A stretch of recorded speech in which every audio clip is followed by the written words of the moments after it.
Hello, my friends, and welcome back. Thank you very much for being with me again today. There are many ways of learning things: direct experience, lectures, reading, and so on. But all of these things are based on studying the past or studying something that occurred in the past, analyze it, and then you learn by changing or not doing or making the same mistakes. History is not there just to be studied. Oh, this is what happened. Oh, no, it's to make patterns and to understand the human behavior under certain circumstances. So what do we have here? We have Georgia, the country of Georgia, which I think the Al Capone has a big eye on, including Armenia as well, and whatever else. The problem is Georgia is getting ready to counter something that happened in Ukraine in 2013-2014, which was eventually the Maidan coup, Euro Maidan. So I don't know if you're familiar with what happened and how those mass demonstrations started in Ukraine in 2013, in late 2013, but nevertheless they escalated and then it became a coup. So the government was deposed, toppled. There were some fires, people shot and all that, some snipers. Eventually it turned into a coup that ousted the legitimately elected president and the government of Ukraine, democratically elected. So Georgia prepares for that. Is the same scenario. I'm going to show you how these guys are going to use the same scenario to depose and conduct a coup in Georgia. But the Georgians looked into history, not a very distant history, and they get prepared. Let me show you. I have two articles. One is this, which is with the current events, European Pravda. He says it is from 6th of October 2023. And this won't stay in the middle, but I will make it because I'm in charge. There you go, mofo. No. Yes. How Georgian government is preparing for EU rejection and protests. So it seems like the Georgian government is ready to say no to something that Al Capone and its weasels want Georgia to do.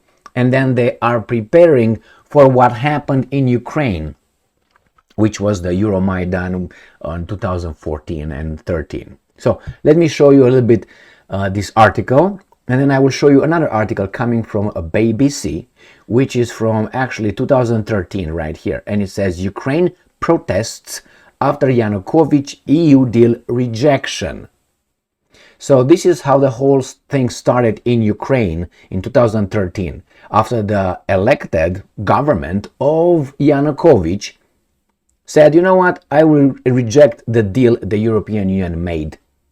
And therefore people started protesting and cells were activated and it ended up with undemocratically topple of a government recognized by the lovers of democracy, supposedly. So let's go back here. I'm going to read the other article as well. So in Georgia, and I'm quoting, the 10th law may come into effect in coming days. According to it, and I'm quoting, temporary structures near government buildings are prohibited. Why? So they can't camp over there and be sponsors by NGOs. George, are you here listening? You know who George is, right? The Hungarian philanthropist. I know that for a fact. In Romania, in Piața Universității, University Squares, was funded, helped with some NGOs money from Georgia. Anyway, and at that time I was like, who's that guy? I don't know who George Soros is. I don't know. Well, he's a guy who gives money in the Piața Universității, to protest the government and so on. I was like, I don't know. I don't even know. But anyway, that's the first time I heard. It was in 1990. So let's go back to these guys. They don't hide the reason for passing this law, the preparation for a Euromaidan in Tbilisi, which could start already in October. So get your popcorn ready. These guys are going to organize a coup in Tbilisi. Read more about Georgian government is preparing for new protests and how its actions could affect the country in the article by European Pravda. The 10th law was registered in the Georgian parliament on September 27th. It was supported in the first reading on October 4th. Moreover, after civil organizations announced a protest rally they organized for October 5 outside the parliament building, it was announced that the second reading would take place on 6th of October. However, on the evening of 5 of October, the controversial law was approved in the second and third reading. So that means you can't camp by the governmental building. Is that controversial? What, if yes, go and try to do it around the White House. Go and camp around the White House. Try to put together a tent, and you're gonna be immediately arrested. Or do it in the Capitol, in Washington D.C., around the building of the Capitol, and see how fast you will be just picked up and taken away. That so what's controversial about that? Nothing. They would say, what? But somehow in Tbilisi, that is controversial. Why? Because the Tbilisi doesn't take its pants off, bends over, and waits for these guys to start working. So in the coming days, it will be entirely legal in Georgia to prohibit tents and stages for performances during rallies. It may also be possible to ban sound amplification devices around the buildings, those specific buildings. Try to do that around the White House. You will not be allowed. So what the fuck are you talking about? Anyway. It says this rapid pace is explained by a statement from the State Security Service, which warns of the possibility of destabilization of the situation in the country. 100% I agree with that. It's a possibility. Up to the point of the state coup. Moreover, the start of this protest is expected in October, November. The Georgian Special Services even name potential organizers of this protest, including Georgi Lotsky-Panidze, the former Deputy Interior Minister of Georgia, and now Deputy Head of Ukrainian Military Intelligence. What? So you have a guy who was the Deputy Interior Minister, that's like an FBI, let's put it this way, Deputy Interior, and he now is a deputy of Ukrainian military intelligence. So he works now for another country? Yes. So I worked. So was he a spy? I think the connection is bing, bing, bing. I mean, look at this. Imagine that you have the FBI chief, or not, the deputy interior minister, the FBI, let's say. And that guy tomorrow is going to become in North Korea the head of the North Korean military intelligence. Or the Russian, do you think there's going to be any connection? I mean, don't be, all right. And Mamuka, let's go to Mamuka, it's a different Mamuka. Mamuka means little mommy or something. Mamuka Mamulashvili, the commander of the Georgian Legion. Nobody hides the real reason for such an increase in legislation in the expectation of mass protests in case Georgia is denied EU candidate status. The relevant decision in the European Commission is planned to be announced on 31st of October. What's going on here? Yeah. So the European Commission will say, no, you can't be part of European Union, and these guys are going to topple the government. Because why? Because those guys made a decision, or because these guys did not meet the target they were supposed to. Snipping your balls and others. However, it is apparent that the Georgian government prefers to be cautious.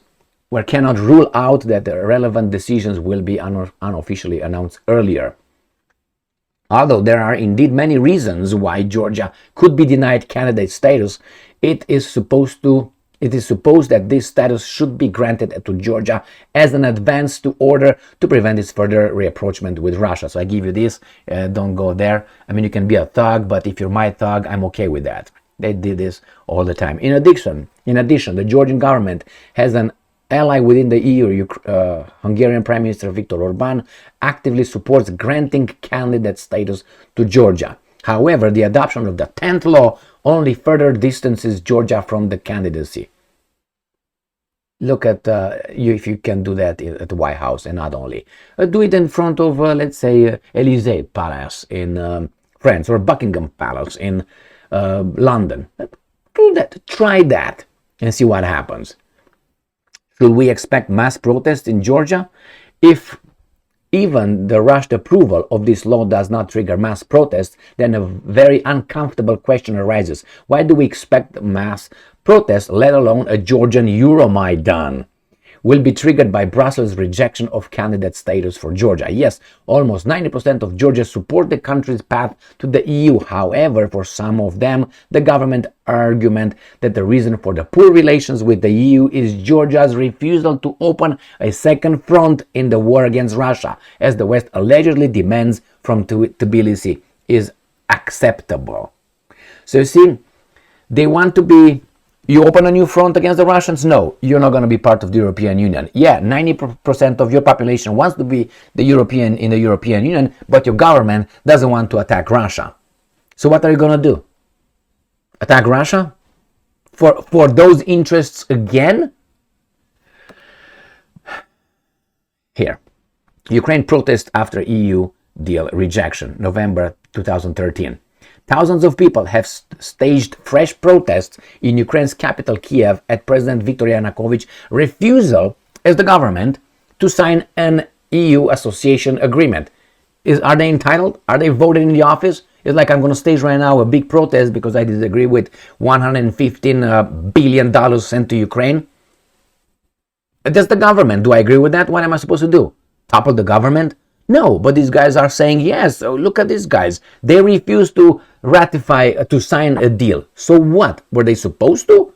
Why? Because you like it? They said no. They are in office. Remember, work within the system? Change them by democratic vote. Because if you do that, that means others can do that to you as well. Some 10,000 demonstrators in the Independence Square carried out Ukrainian and EU flags late on Friday and chanted, "Ukraine is Europe." Well, some of you think that way. Some people don't. That's why you go and vote. That's in a civilized society. No. Mr. Yanukovych, who attended an EU summit in Lithuania on Friday, cited pressure from Russia for his decision. This is BBC, cannot be trusted anyway. None of these guys anyway. Verify all the time. A smaller rally in Kiev voiced support for the president's decision. A smaller, yeah, okay. So, stole our dream. Well, vote, my friends. Vote for the ones who support your dream. That's how it's supposed to be a democracy. So you either civilize or you're just going to topple government after government after government. And you topple this one and another thug is going to come and topple yours. And then you're going to do it again and do it again and do it again. Is that your dream? So there are some rules. You have to follow those rules. If you don't follow the rules because the outcome you don't like, then put yourself in someone else's shoes. That person is entitled to do the same thing when you win. When you win, that means someone else can do the same thing to you? No. Why? Because it's a toddler, infantile, below 86 IQ mentality. Follow the freaking rules. And this country, United States of America, is descending into that. They call, this part of the society did not agree with the elections in 2020, and so on. And they are deniers. But they forget that they did the same thing in 2016 and during the Bush-Gore, remember that one, when they went to the Supreme Court and so on. They denied the elections. They denied. Who's? The guys that now point the fingers to these guys as deniers. They never did it. Really? I mean, shut the hell up. I'm not shut the hell up. Solve the problem. Or let people talk. No, we're gonna call you this, we're gonna call you that, so you don't talk, you don't spread this misinformation, disinformation. Only we are allowed to do that. So yes, these guys are preparing for I don't want to call it insurrection. It's gonna be a coup, and the Europeans are like, oh my God, yeah, why don't you attack and open a second front and have your Georgians be killed in our name because of the dream, stole our dream. Is that your dream? I want all those guys to go and enroll right now who are so with big dicks. Go and fucking work. Go and fight then. Go into Ukraine. How come that guy from the intelligence services, whatever he was, the interior minister, deputy, became at the Ukrainian intelligence? What is this? This is just a small tip of the iceberg of what's going on over there. Yeah, we can see the big picture. We can't grab it, all of it, because it's too big. It goes years back. We can't unearth all those. We don't have time. You can't. You could, but you don't have time. You have limited time. You have to do other things in your life. But instead of just being 24 hours a day reading and getting the information and communicating and asking and all that, it's there. It's there. You can see it, but it's like a dream. You can remember, but you can't remember the details sometimes. Thank you very much for being with me again today. Stay strong, stay smart, look for the truth, and be just.